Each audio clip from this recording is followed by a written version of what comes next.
여러분들 혹시 번식 본능에 충실한 변태왕하면 어떤 왕이 떠오르시나요?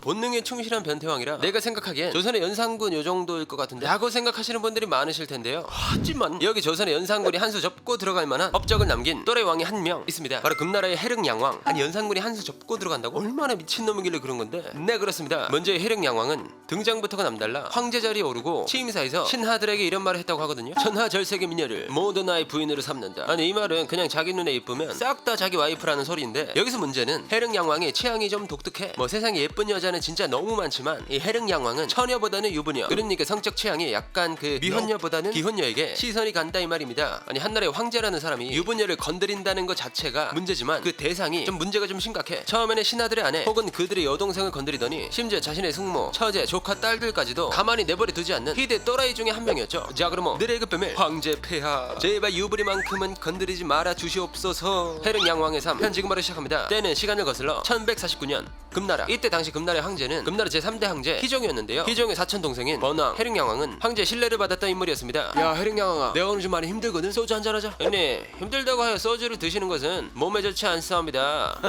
네가 나를 걱정하는 것이냐? 이런 기특한 놈을 봤나? 허나 형님이 많이 힘들다고 하시면 어찌아우된 도리로서 술잔을 거절할 수 있겠사옵니까? 안으로 드시지요. 이렇게 당시 해릉양왕은 희종의 뒷구녕을 살살 빨아제끼면서 어떨 때는 희종의 이야기를 듣고 눈물을 훔치기도 했다고 합니다. 그러다 보니 희종 입장에서는 해릉양왕이 얼마나 마음에 들어 자기가 힘들 때 믿고 의지할 수 있는 사촌 동생이 있으니 겁나게 듬직했던 거지. 하지만 희종은 임기말 사치와 쾌락에 미쳐가지고 술에 취해 신하들의 턱을 한 대 주거나 마음에 안 들면 죽여버리기까지 하는 폭정을 하기 시작했습니다. 아니 지가 술 먹여놓고 때리고 희롱하고 심지어 죽이기까지 하는데 어떤 미친 신하가 이런 희종을 좋아하겠냐고. 결국 희종의 신하들은 폭정에 계속 시달리다가 황제를 몰아내려는 계획을 꾸미게 되었습니다. 그리고 그 중심에는 이 신하들을 커버해주는 의외의 인물이 있었죠. 그 사람이 누구냐? 바로 희종에게 총애를 받고 있었던 해릉양왕. 뭐 해릉양왕이 희종이 폭정을 일삼는 걸 보고 형님 대접을 할 수 없었는지 아니면 자기가 황제가 되고 싶어서 이런 일을 도모했는지는 모르겠지만 쿠데타를 성공적으로 마무리한 이후 해릉양왕의 행동에서 그 뜻을 찾아볼 수 있었습니다. 해릉양왕님 다음 황제로 1급 비밀은 어떠하십니까? 1급 비밀? 아니야 그 친구는 안돼, 다른 사람 데려와.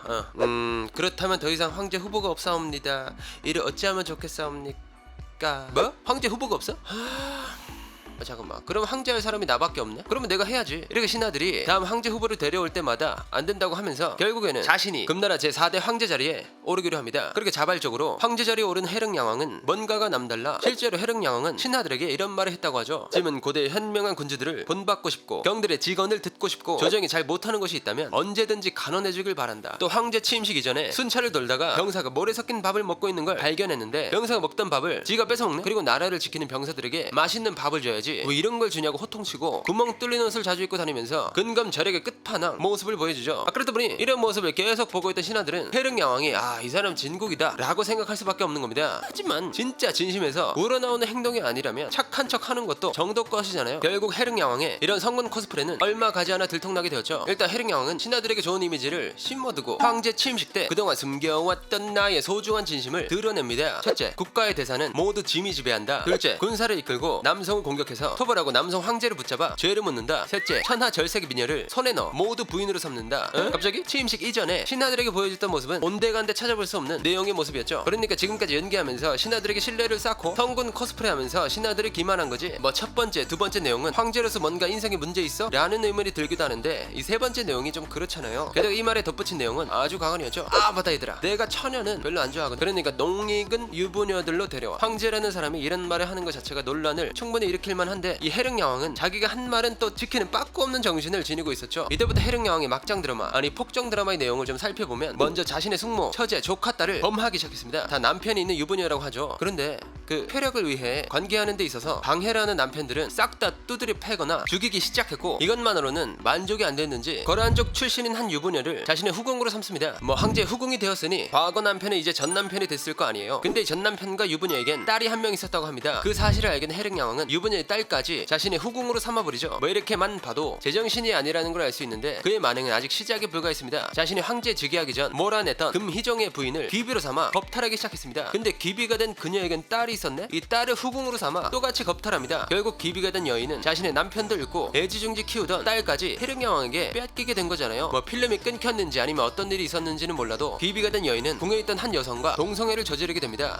하지만 이 사실은 얼마 가지 않아 해령여왕 귓속으로 들어가게 되었고 그는 기비와 궁인을 모두 잔혹하게 죽여버리죠. 이후에도 정신을 못 차리고 매일 밤 신하들의 아내들을 자신의 침실에 들게 하고 만약 자신의 말이 거역한다 그럼 바로 그날 모가지가 날아가는 거야. 그러다 보니 신하들의 입장에선 하루하루 정신적으로 버틸 수가 없는 거지. 그런데 어느 순간부터 신하들의 아내를 뺏는 것도 모자라 이제는 신하들에게 아내와 침실로 같이 들어오라고 하는 겁니다. 이게 무슨 뜻이냐면 해령양왕이 신하의 아내를 겁탈할 때 그 광경을 신하에게 지켜봐라 뭐 이런 뜻이었고 그러다가 자신의 성에 안 차면 관계하는 도중에 칼로 여성의 목을 베기도 했다네요. 그냥 정신이 나간 겁니다. 정신이. 뭐 이렇게 자신의 쾌락을 위한 집권을 이어가는 해령양왕. 아무래도 그런 쪽으로 특화돼서 황제의 권한을 휘두르고 있으니 자기도 모르게 좀 불안했나 봅니다. 게다가 자신도 쿠데타로 황제가 된 케이스여서 그런지 뭔가 수상한 낌새가 느껴진다면 곧바로 사람들을 죽여버리죠. 물론 이렇게 해령양왕이 여자를 탐하고 겁탈하면서도 뭘 하긴 했습니다. 수도를 중국과 가까운 중도 대흥부 즉 지금의 베이징으로 옮기게 되는데 베이징의 궁전을 새로 짓기 위해 필요한 재료를 하나하나 옮기도록 했고 이때 나무 재료 하나를 운송하는데 드는 비용이 2천만 전에 달했다고 하죠. 또 궁전을 전부 황금으로 장식하라는 지시를 내려 그거를 탕탕 탕진해버리기도 합니다. 그러던 어느 날 이 해령여왕의 눈에 띈 한 명의 여인이 생깁니다. 그 여인은 금태조의 손자이자 해령여왕의 사촌 동생 완안홍의 아내였죠. 뭐 지금까지 이야기했던 해령여왕의 성격상 자신의 눈에 띈 여성이라면 무조건 자기 여자로 만들어야 하잖아요. 그리고 이 완안홍의 아내 오림답씨는 해령여왕의 성격을 잘 알고 있었는데요. 야 완안홍아 너 저기 아랫동네로 바람 좀 쐬고 와라. 예 알겠습니다. 기간은 언제부터 언제까지로 다녀오면 되겠습니까? 뭐 그건 내가 나중에 따로 서신 보내줄 거야. 근데 네 아내는 두고 가라. 예? 그건 좀 네가 가라 하와이라고 하고 싶지만 일단 알겠습니다.